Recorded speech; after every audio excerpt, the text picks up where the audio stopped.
A little different project. We came across this vise and I think it's worthy of rebuilding. It certainly needs to be cleaned up. So I think that's what we're going to do.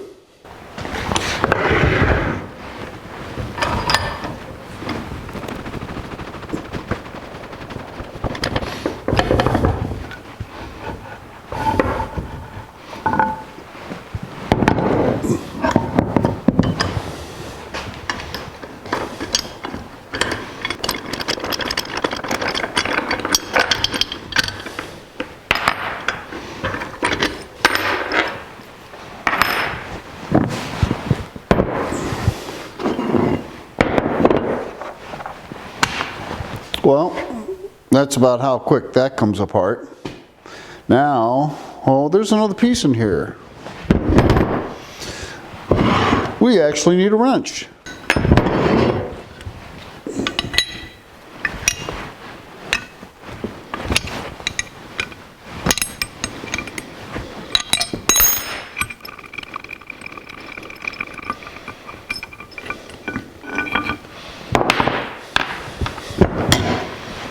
Okay, so let's see if this is going to clean up in the sandblaster.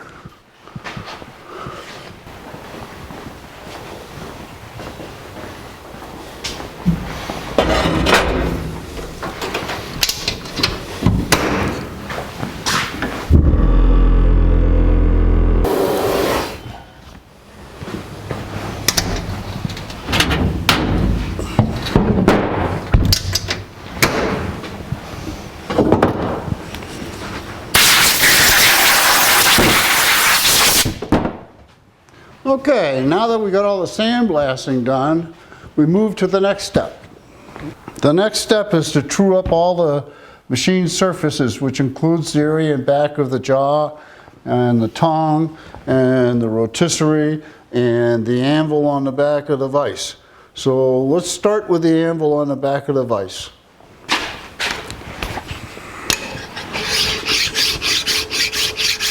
So I've been working on this for a little while now, and it'll never be really flat. It wasn't a really expensive vise to start with, but it's pretty close. It certainly will be a vise that we'll be happy to have in the shop.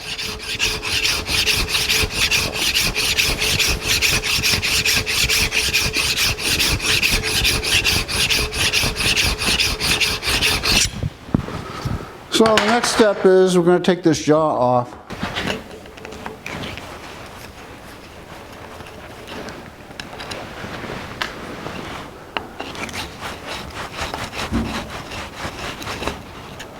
I don't know if you can hear the wind, but it's whistling through the door. So there's a little high spot there, so we're going to clean these up a little bit.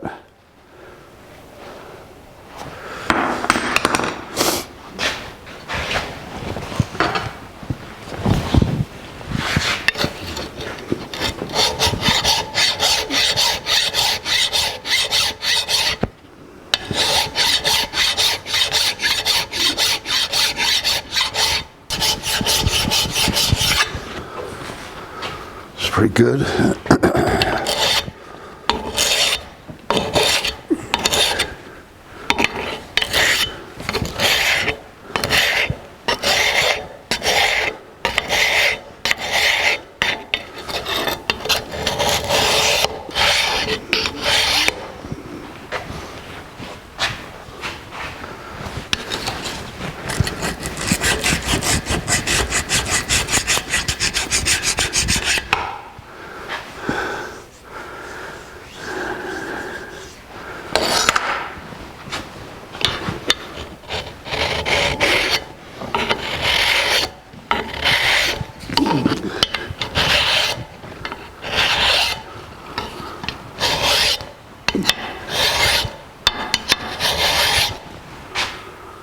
Okay, I think that's clean enough. Boy, that's sharp too. Be careful of that. So I got to do the rest of the pieces.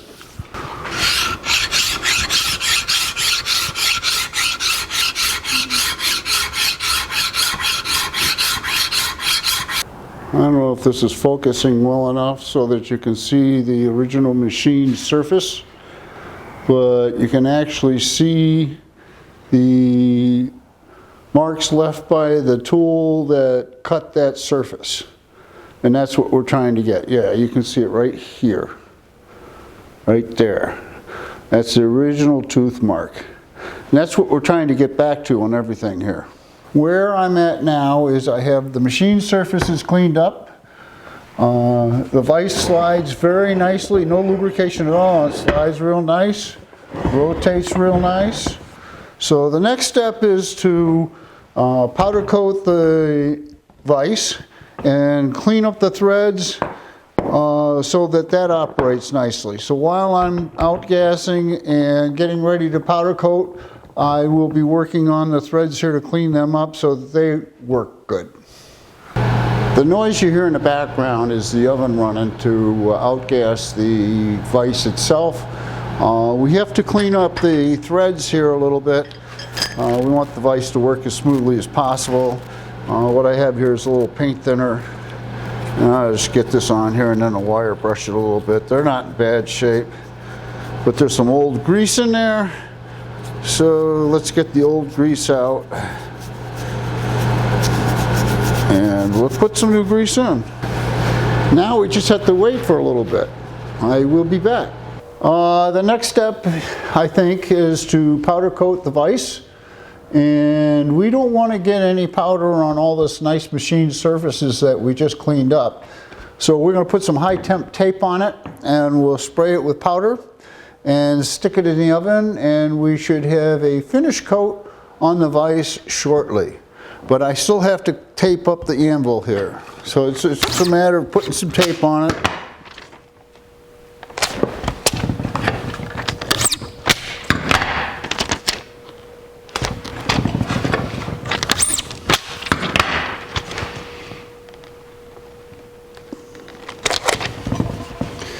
And then we're just going to go around that with a razor blade knife.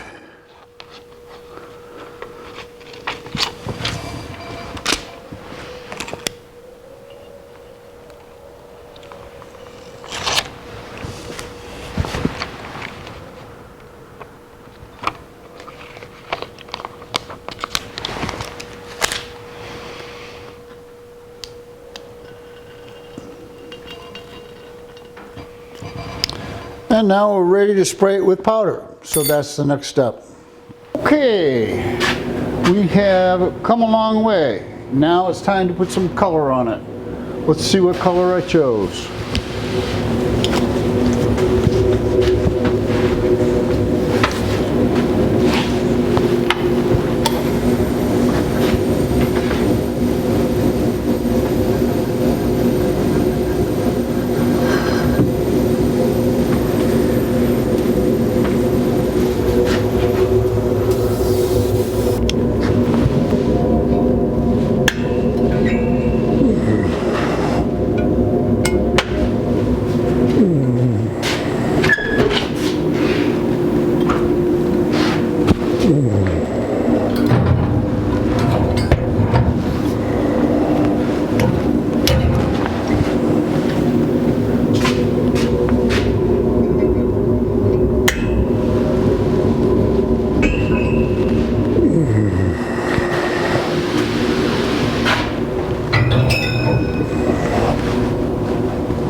Beautiful.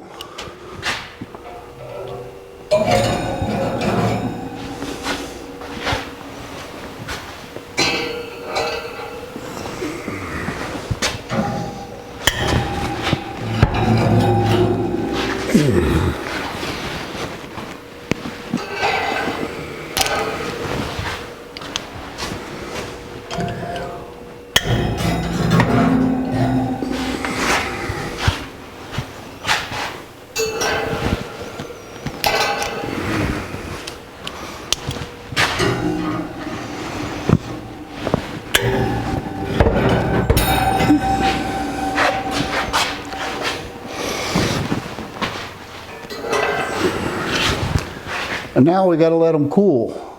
Well, they're nice and cool.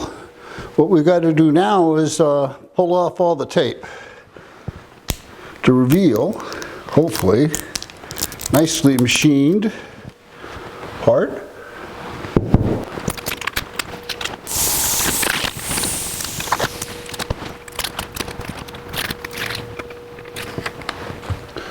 And there we go.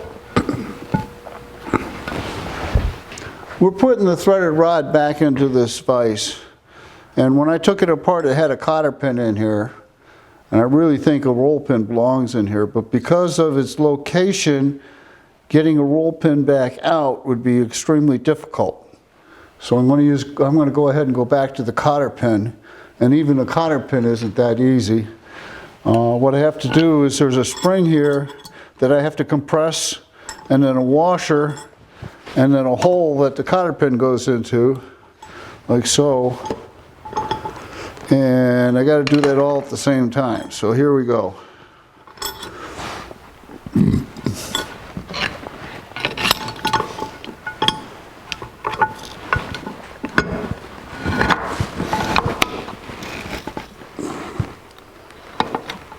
Okay, we have the cotter pin in. And now what we got to do is get these ends of the cotter pins to fold down against the shaft, otherwise it's going to rub against the inside of the vise, and we'd like to go both ways. So we'll bend this one around this way.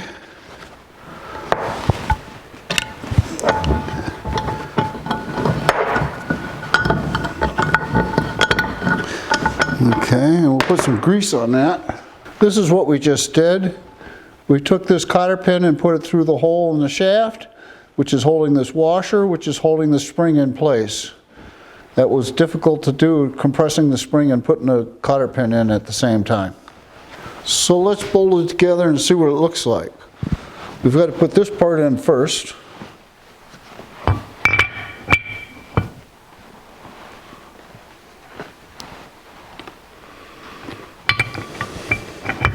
It's the only part you need a wrench for.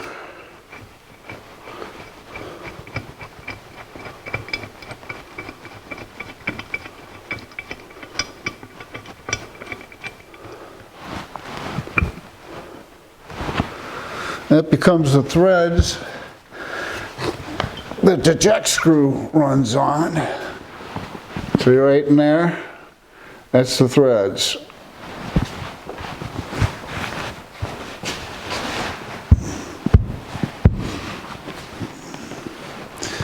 Next piece in is this half of the vise.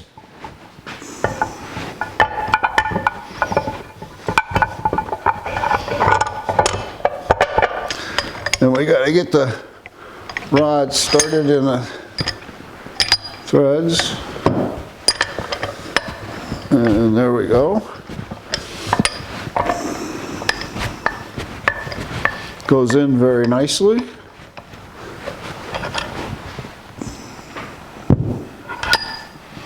This goes like that when it's mounted. Put that there. These are just captured nuts that the vise uses to stop turning. So this goes up here like this. And we take one of these, and hopefully we can catch the thread. There, we got that one.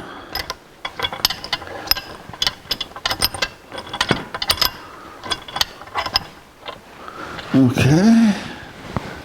See if we can catch this one. Man, we got it. Very nice. All right, let's give you a close-up of what it looks like, and then we'll have to mount it. Vise is no good unless it's mounted. The vise is in its final home.